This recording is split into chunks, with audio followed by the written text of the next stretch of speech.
व्यक्ति को लगता है कि वो बहुत अच्छा तैराक है और वो आसानी से नदी को पार कर सकता है, उसमें अटखेलियाँ कर सकता है, तो ये उसका मुगालता साबित हो सकता है, वो भी उस दौरान जब बारिश और इस तरह का मौसम बिगड़ने की खबरें लगातार सामने आ रही है। पूरी भूमिका इसलिए हम बना रहे हैं क्योंकि 6 बच्चे आज राजधानी पटना में नहाने के दौरान डूब गए हैं। उनके माता पिता को ऐसा लगता होगा कि उनके बच्चे बहुत अच्छे तैराक हो गए हैं, लेकिन ये उनका मुगालता था। बहुत ही दुखद खबर आ रही है। बुद्धा कॉलोनी थाना क्षेत्र के LCT घाट के नज़दीक नहाने के दौरान 6 बच्चे डूबे हैं।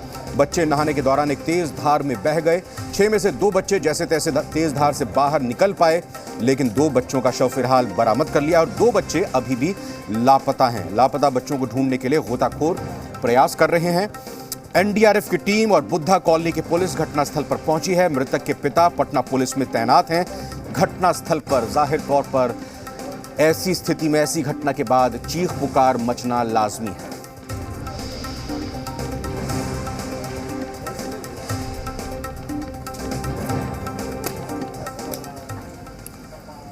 इस ब्रेकिंग न्यूज के बाद एक महत्वपूर्ण खबर का रुख करते हैं। जी हां, मुख्यमंत्री नीतीश कुमार JDU कार्यालय पहुंचे हैं कार्यकर्ताओं के साथ बैठक करने के लिए, मीटिंग करने के लिए। सवाल जब पार्टी अध्यक्ष ललन सिंह से किया गया कि आखिर मुख्यमंत्री रविवार के दिन अचानक JDU कार्यालय में क्यों पहुंचे हैं, क्या इसके पीछे मकसद है या मीटिंग का क्या एजेंडा है, तो ललन सिंह का ये कहना कि अक्सर मुख्यमंत्री तो आते ही रहते हैं, JDU के कार्यालय में बैठक करते रहते हैं, कार्यकर्ताओं से बात करते रहते हैं, और यही बात ललन सिंह की तरफ से आई है जब ये भी सवाल किया गया कि राज्यसभा चुनाव को लेकर क्या किसी तरह के फैसले के बारे में आज विचार किया जा सकता है। तो ललन सिंह का ये कहना कि आज की बैठक में ऐसा कोई निर्णय नहीं लिया जाना है। तो शुक्रवार को एक बैठक, जिस दिन CBI के छापे लालू प्रसाद यादव के अलग अलग ठिकानों पर पड़े थे, शाम को एक बैठक हुई थी, MLC MLA सभी को बुलाया गया था, और फिर आज खुद JDU कार्यालय पहुंचे हैं और ये बैठक कर रहे हैं, मीटिंग कर रहे हैं। लेकिन रूटीन बैठक इसको बताया जा रहा है। अभी तो अंदर ही जो लोग इस मीटिंग में शामिल हैं उनको पता होगा कि ये मीटिंग किस लिए हो रही है, इसमें क्या चर्चा हो रही है।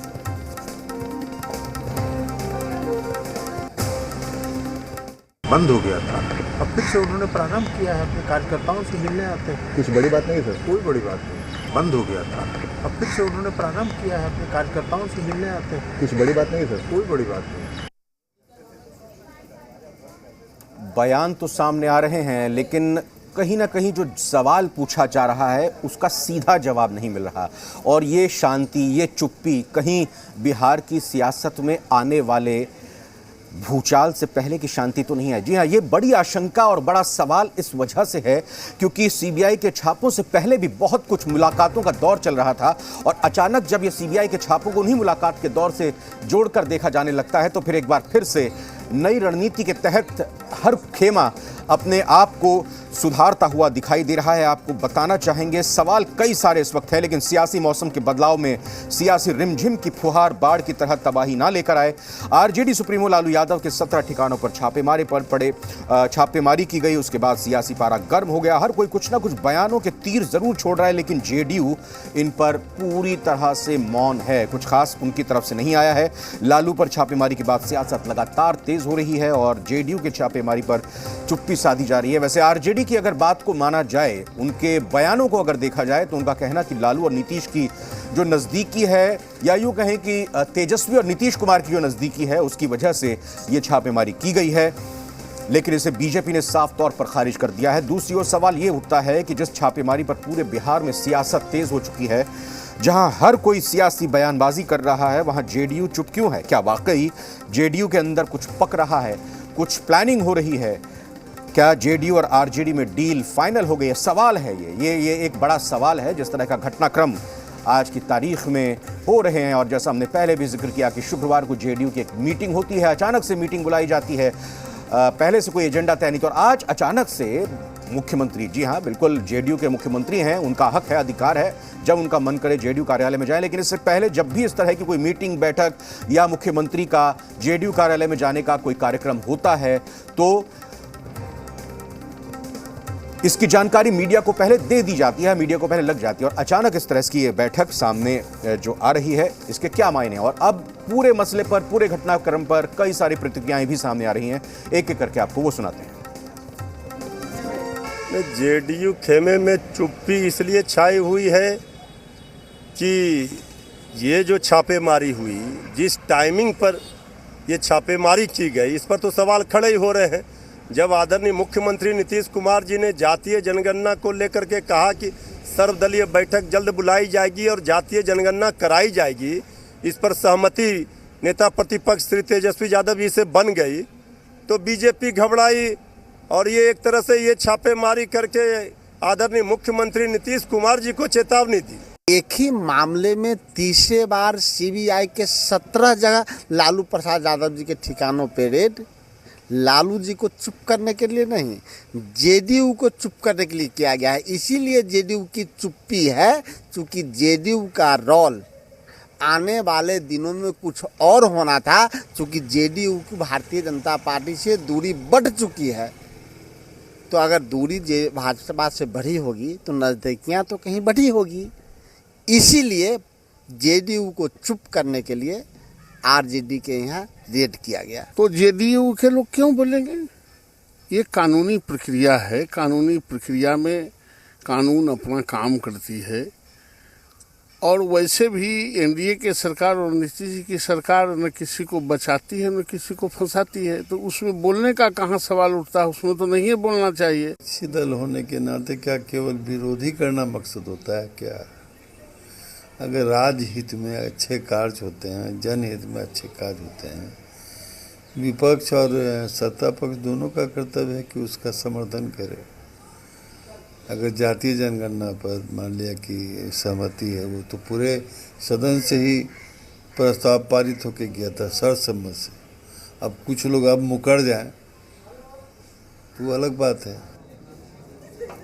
फिलहाल जो कुछ इस वक्त राजनीति में बिहार में सियासी गलियारों में चल रहा है, सीधा और इसको डिकोड करने की कोशिश करेंगे, रुक करेंगे। ब्यूरो चीफ हमारे पटना रजनीश जुड़ चुके हैं। रजनीश, छापा लालू प्रसाद यादव के ठिकानों पर जब पड़ा है और उसके बाद मीटिंग जो है जेडीयू की तरफ से हो रही है, हालांकि खुलकर कुछ भी नहीं कहा जा रहा है, पक क्या रहा है? किस तरह की खिचड़ी या खीर पक रही है? देखिए, बिहार की राजनीति में कुछ तो कुछ जरूर पक रहा है और ये कोई ऐसा नहीं है कि ऑल सडन जो है ये डेवलपमेंट है। पिछले अगर 2 महीनों की अगर बात कर लें तो बिहार के राजनीतिक गलियारों में या फिर आप कह लें कि जो सजग लोग हैं, अब बिहार ऐसे भी राजनीतिक तौर पे बहुत ही जागरूक राज्य है और तमाम जगहों पे अपने हिसाब से लोग जो है वो कयास लगा रहे हैं। जो अंदर खाने जो कुछ बातें हैं उसको जोड़ तोड़ के अपने हिसाब से चीज़ों को उसका एनालाइज करने में लगे हुए हैं। मौजूदा जो प्रकरण है, इसके पहले भी अगर आप देखेंगे तो राजनीतिक सरगर्मियां काफ़ी तेज़ थी।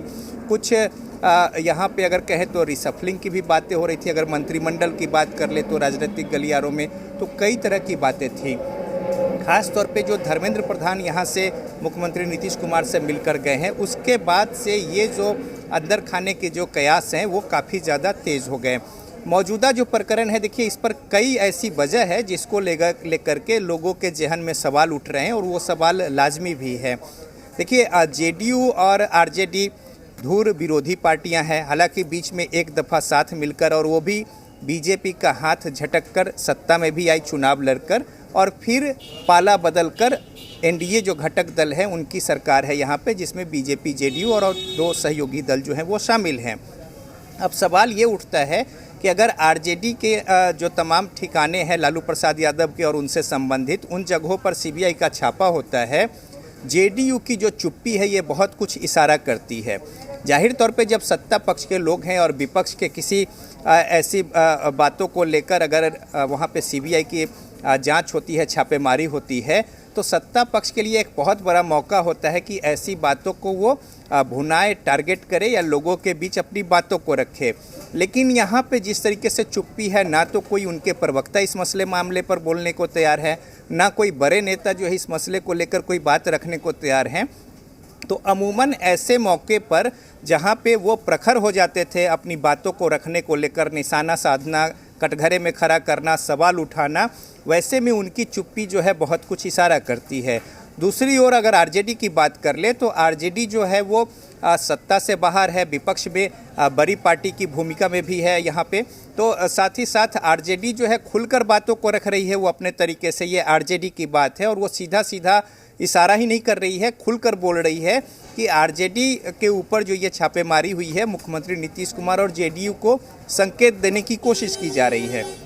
तो जाहिर तौर जी, पे बिल्कुल। और जिस दिन ये छापेमारी हो रही थी, जिस तरीके से वहाँ पे बैठक हो रही थी मुख्यमंत्री नीतीश कुमार के आवास पर और एक अन्य मार्ग पर, तो अगर अंदर खाने की बात आप करेंगे तो बीजेपी के कई बड़े और कद्दावर नेता जो है ये भांपने की जुगत में लगे हुए थे कि आखिर वहाँ पे बैठक क्या चल रही है। ओके। कई बातें ये हुई कि हाँ, कंप्लीट कर लीजिए। देखिए, कई बातें ये निकल कर आ रही थी कि वहाँ पे जो बातें हैं वो राज्यसभा के जो सदस्य चुनकर जाने हैं उस उम्मीदवारी को लेकर बैठक है, लेकिन जो अंदर खाने से जो बीजेपी की ओर से बात थी कि ये आई बात है। तो कुल मिलाकर आप देखें तो कहीं ना कहीं आपस में जो है कुछ न कुछ बिहार की राजनीति में चल रहा है। अब इसकी परिणति जो है आने वाले दिनों में किस तरीके से होगी ये देखने की बात होगी कि ऊंट किस कर पर बैठेगी। लेकिन मौजूदा समय में यदि आप देखेंगे तो वेट एंड वॉच की स्थिति है और बहुत कुछ अभी सामने आना बाकी है। वेट एंड वॉच की स्थिति है और ये चुप्पी क्या नए शहमात के खेल की शुरुआत करने वाली है। बहुत बहुत धन्यवाद आपका रजनीश, पूरी बातचीत और इस विश्लेषण के लिए। और एक महत्वपूर्ण खबर, बड़ी खबर बेतिया से है, जहां पर दो पक्ष आपस में भिड़ जाते हैं। न सिर्फ लाठी डंडों से एक दूसरे पर हमला करते हैं, दोनों पक्षों की महिलाएं एक दूसरे से भिड़ती हैं, बल्कि और इसमें एक दूसरे के घर तक जला दिए जाते हैं। ये पूरी तस्वीर, ये पूरी घटना, ये पूरा वाकया सीसीटीवी में कैद हो चुका है और इसकी तस्वीर लगातार वायरल हो रही हैं। पट्टीदार ये दोनों ही पक्ष बताए जा रहे हैं, जिस वजह से ये पूरा का पूरा मामला सामने आया। और तमाम वारदात का किसी ने वीडियो भी बना लिया जब ये सब कुछ चल रहा था, और इसी वीडियो बनाने के बाद ये काफ़ी कुछ वायरल हो रहा है। ये घटना चनपटिया के खरदेउल गांव की है। मारपीट की इस घटना में आधा दर्जन लोग घायल हो गए हैं। फिलहाल इनका इलाज GMCH में चल रहा है। तस्वीरें आप देखिए, एक दूसरे के खून के प्यासे, एक दूसरे को मरने मारने पर उतारू। दो पक्ष, पट्टीदार इनको कहा जा रहा है। न सिर्फ महिलाएं पूरा लोहा ले रही हैं एक दूसरे के साथ लड़ते हुए, बल्कि पुरुष भी हाथ में लाठी डंडे लेकर एक दूसरे के खून के प्यासे हो रहे हैं। हर कोई जोर आजमाइश कर रहा है और यहाँ तक भी खबर आई कि दोनों ने एक दूसरे के पक्ष के घरों तक को जला दिया। अब जब ये पूरा मामला और पूरा झगड़ा शांत हुआ होगा, ये लोग ठंडे दिमाग से सोच रहे होंगे, तो शायद इनको पछतावा हो रहा होगा कि आखिर इन्होंने ये हंगामा, ये मारपिटाई क्यों की।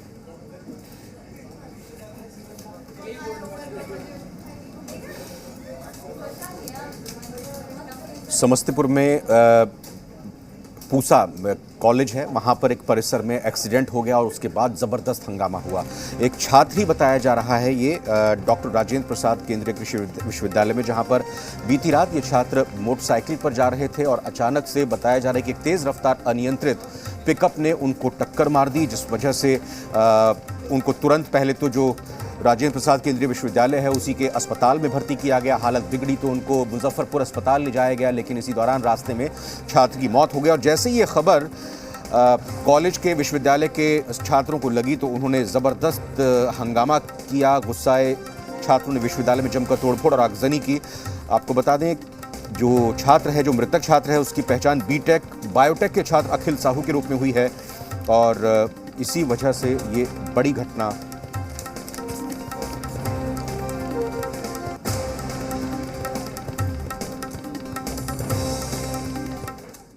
सर हमको जानकारी मिली तो हॉस्टल में, मतलब इसके साथ में दो बंदे थे बाइक पे, तो एक ने जानकारी दी कि एक्सीडेंट हो गया है किल का। तो हम हॉस्टल से गए हैं, पहले यूनिवर्सिटी हॉस्पिटल में गए हैं एम्बुलेंस के लिए, बट एम्बुलेंस के लिए उन्होंने मना कर दिया। तो हम फिर अपनी बाइक से, मतलब वहाँ जहाँ किसने एम्बुलेंस के लिए मना किया? मतलब जहाँ वो यूनिवर्सिटी हॉस्पिटल में जो स्टाफ बैठता है, उन्होंने। एक्सीडेंट यूनिवर्सिटी के बाहर में हुआ था और कोई विशेष। तो उसके बाद क्या हुआ वहाँ? एक्सीडेंट कहाँ हुआ था? महमदा में। अच्छा, वो कहाँ का छात्र था?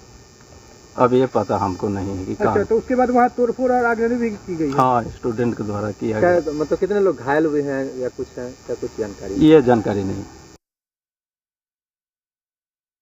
समस्तीपुर के डॉक्टर राजेंद्र प्रसाद केंद्रीय कृषि विश्वविद्यालय में बीती रात एक छात्र के सड़क दुर्घटना में मौत के बाद छात्रों का आक्रोश इतना बढ़ गया कि छात्रों ने जमकर तोड़फोड़ आगजनी की और इस घटना में कई वाहनों को भी आग के हवाले कर दिया। इतना ही नहीं, उग्र छात्र जो है वीसी आवास पर पहुंच गए और वहां पर भी जमकर तोड़फोड़ की है। लेकिन यहाँ की स्थिति हम आपको दिखाने की कोशिश कर रहे हैं कि कैसे वीसी आवास के जो नेम प्लेट है उसको क्षतिग्रस्त कर दिया गया, पूरे गमले को तोड़फोड़ किया गया है और यहाँ पे जो वाहन 2 कार लगी हुई थी उसको पूरी आग के हवाले कर दिया है। छात्रों का कहना है कि जैसे ही एक्सीडेंट की खबर मिली थी, छात्रों के द्वारा जो अस्पताल प्रबंधन को एम्बुलेंस के लिए फ़ोन किया गया था, लेकिन उसके बाद उनको एम्बुलेंस उपलब्ध नहीं कराया गया। यहाँ पे जो सूचना पदाधिकारी हैं डॉक्टर राजवर्धन से बात करने की कोशिश करेंगे कि क्या घटना हुई थी और क्या स्थिति है यहाँ पे। देखिए, स्थिति अभी शांतिपूर्ण है, लेकिन कल रात में जो भी कुछ हुआ वो काफ़ी दुखद है। एक जो हमारे पास जानकारी है उसके अनुसार रात में 9 बजे 2 बच्चे मोटरसाइकिल से आ रहे थे जिनका एक्सीडेंट हो गया।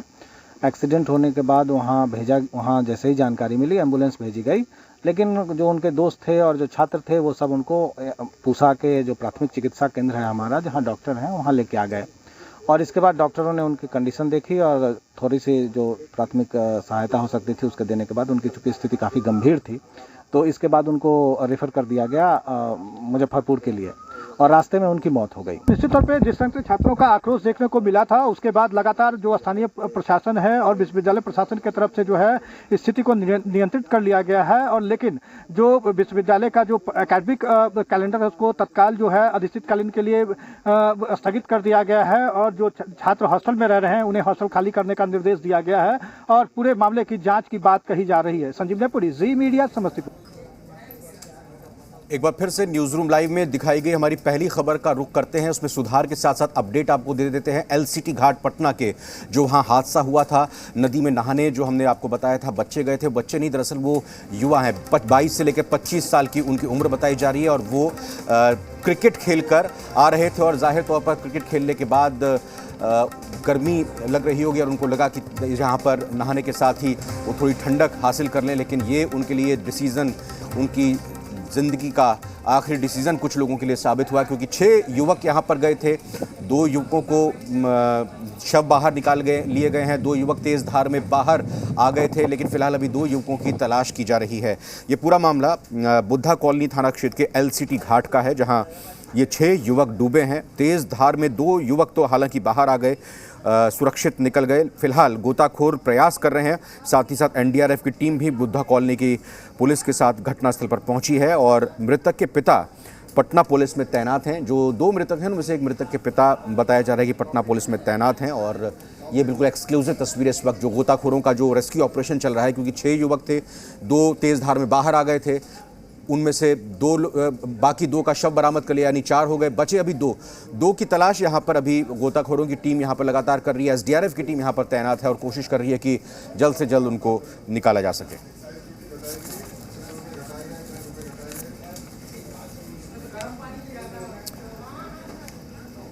एक और महत्वपूर्ण खबर का रुख करते हैं। दरअसल बोधगया में कई देशों के बने बौद्ध मठों में अब दक्षिण कोरिया के भी एक और बौद्ध मठ का नाम जुड़ गया है और ये बहुत ही सुखद एक तरह से खबर कह सकते हैं क्योंकि शनिवार को बोधगया के मस्तीपुर में नवनिर्मित रॉयल कोरिया लोटस टेम्पल के उद्घाटन के अवसर पर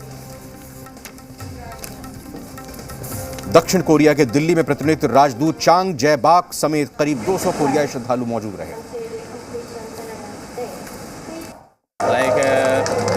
Korean monasteries have opening and one openings Buddha hall and this one very beautiful and culture is hall.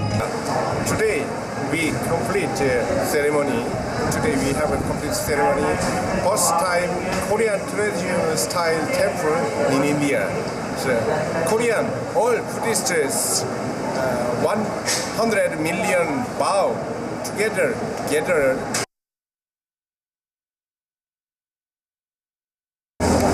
This will further enhance the relations between our two peoples, Korea and India.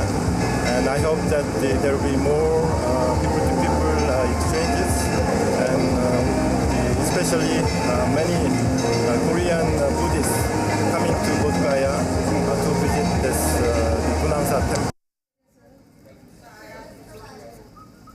मुख्य तौर पर मखाना मिथिलांचल की पहचान है। यहीं पर मिथिलांचल के जो 4 ज़िले हैं वहीं पर मुख्य तौर पर मखाना की खेती होती है, लेकिन अब चंपारण के किसानों ने इस मखाने की खेती को खुद से करने की ठानी है और इस नई पहल की शुरुआत की। पहले वो दरभंगा से बीज मखाने के लेकर आए और फिर उसके बाद मखाना की खेती करने की इस नई मुहिम की उन्होंने शुरुआत की है। बाकायदा बेतिया के डीएम कुंदन कुमार की पहल पर पिछले साल दरभंगा से मखाने का बीज लाया गया। बेतिया के किसानों ने खेती शुरू कर दी। जिले के कृषि विभाग ने किसानों के बीच बीज का वितरण किया था, जो कि अब रंग लाने लगा है। यहाँ के 60 गाँव के किसान ने पिछले साल आधा एकड़ ज़मीन में मखाना की खेती की, लेकिन अच्छा मुनाफा जब उनको हुआ तो इसको देखकर किसान आनंद सिंह ने भी 2.5 एकड़ खेत में मखाने की खेती की और धीरे धीरे अब ये सिलसिला बढ़ता जा रहा है। जिला पदाधिकारी महोदय पश्चिम चंपारण के द्वारा पिछले वर्ष मखाना योजना को पश्चिम चंपारण जिला से जोड़ा गया। इस योजना का लाने का मुख्य उद्देश्य यह था कि जो किसान भाई मछली की खेती कर रहे हैं तो मछली के साथ साथ जो है सो मखाना की खेती वो कर सके। पिछले साल श्री आनंद कुमार सिंह जी को जिला पदाधिकारी महोदय और उद्यान निदेशालय के द्वारा सहायक निदेशक उद्यान महोदय उनको 1 एकड़ का बीज दिए थे। तो न्यूज़ रूम लाइव के जो खबरें हमने आपको दिखाई, इस तरह की तमाम प्रदेश और देश की खबरें के लिए लगातार जी बिहार झारखंड के साथ बने रही। और आगे के बुलेटिन आप हमारे क्यों देखें, क्योंकि आज जेडीयू के ऑफिस में मुख्यमंत्री नीतीश कुमार गए हैं, कार्यकर्ताओं के साथ मीटिंग कर रहे हैं। उस खबर पर मुख्य तौर पर नजर रहेगी। फिलहाल बने रहिए जी बिहार झारखंड के साथ। एक छोटे से ब्रेक का वक्त है।